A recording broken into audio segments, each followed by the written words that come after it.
Good afternoon, everybody. Welcome back to the Mount Tammany Ridge channel. Today's video is going to be out of the norm for me to do. Although if you guys are interested in videos like this, I could make them a little bit more often. If you guys wish, just comment down below and we'll see how it goes. So today's video is going to be directed specifically to a viewer that had commented on one of my videos, and the video was on the Agritech, or whatever however you say that name, my post pounder. Okay, the gentleman's name is Douglas Bowden, I think. So Douglas, welcome aboard. If you have subscribed, if not, that's okay. But thanks for swinging by and checking out my video regardless. So I'm going to spin the camera around here. I know if Douglas made a comment on the video, he has already seen what it is that I have. So that's my post hammer, and it's the 680 model. I think they make another model bigger than this. I believe it's a 780 or something like that. So far, so good. We've put in, oh God, I'm thinking over 100 posts with it so far.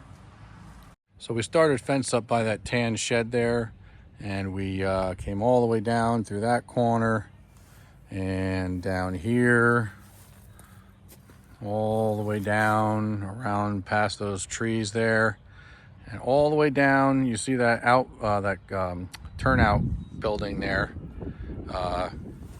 Pretty much you can see where it's ended, and the tape fence has started. I'll see if I can zoom in and show you guys. So you can see there's a bean tree there. I don't know if you can see that, but yeah, so down to there. And I'd say it's probably, I don't know, 80 or 100 posts. And of course, we did some off-site work. I've gone to a couple different locations, putting in some posts. I would have liked to have made some video on those. However, the folks that I was doing it for were not exactly keen on having the camera rolling. So I completely understand that and respect it. So we didn't get to make any footage of that. But the gentleman, Douglas, he had asked how I felt about that post hammer versus a auger. Okay.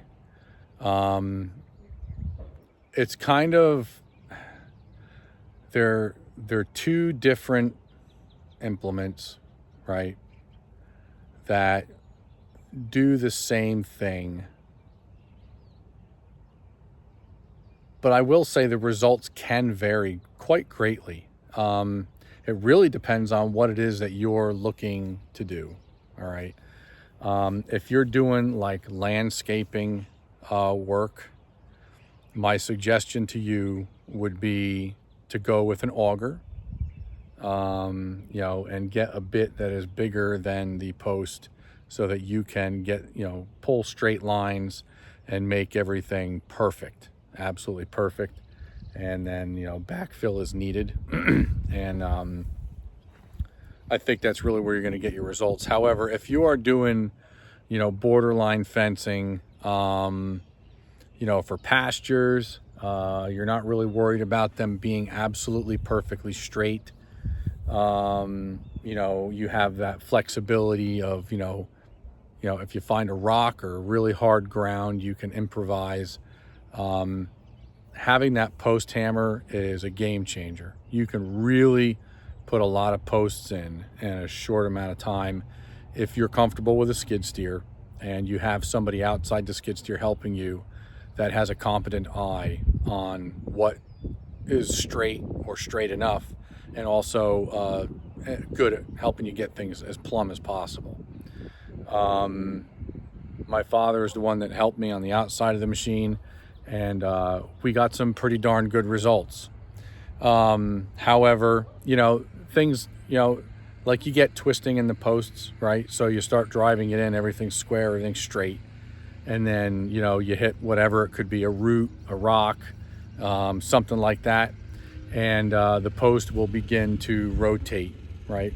So All those things can happen with a post hammer.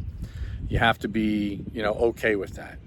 I have put posts through some shale. Now I've only done a couple in shale. I had surprising results. However, if you were to try to do that, I would suggest sharpening the tip of the post for one.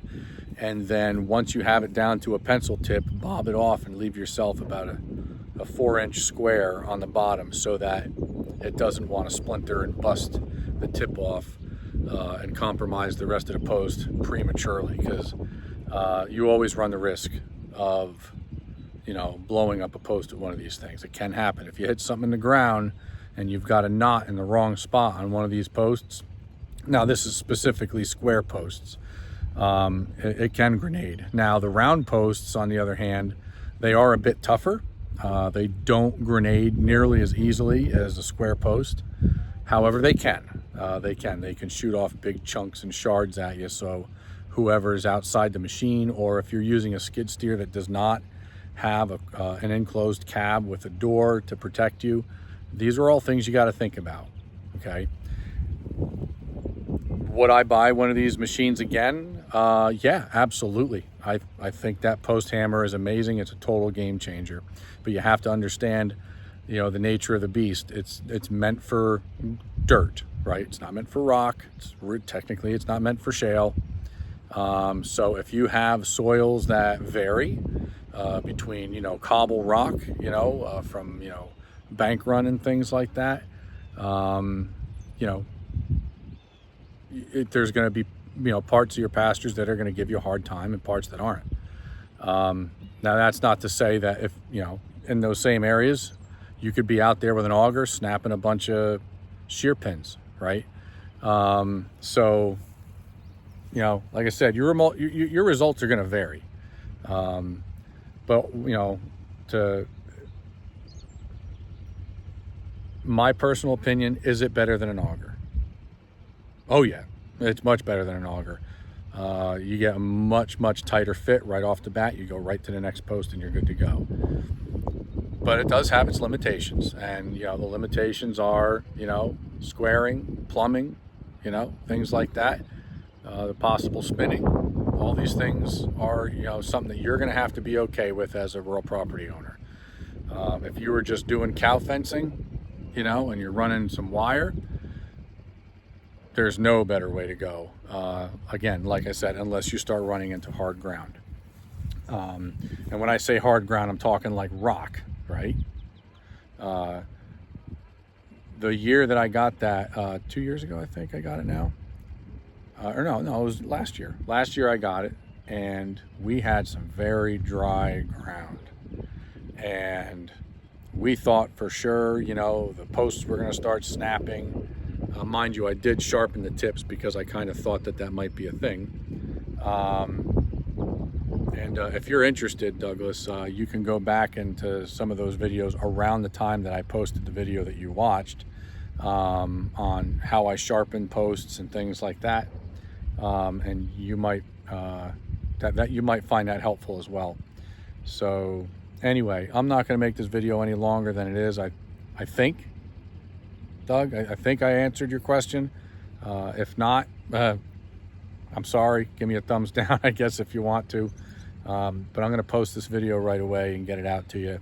I just figured it was going to be harder for me to type all this because there's really no straight answer, right?